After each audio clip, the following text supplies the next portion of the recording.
nun ñëpp nan maase boole sunuy xol te musulu saytaane laxasu rek ci fas yéene liggéey Serigne Touba.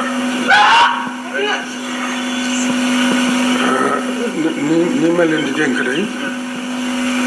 dama leen ci fas yéene jiite ci njëlbeenug sëriñ bi bàttale nu liggéey bi am na mbokkum taalib boo xam ne waxtaan na ma ak moom waxtaan na ma wax bu yàgg lool ma ne ko man de lii tënku fi ma nekk moo di kii nga xamante ne moo ma def jëwriñ ma di ko liggéeyal nam doon liggéey rek laa fas yéene liggéeyee mooy jëm ci yàlla ak yonent bi Sëriñ Tuubaa te du ma yoxi du ma dang daay du ma geesu du ma taxaw lu ma dajeel baax na lu ma dab baax na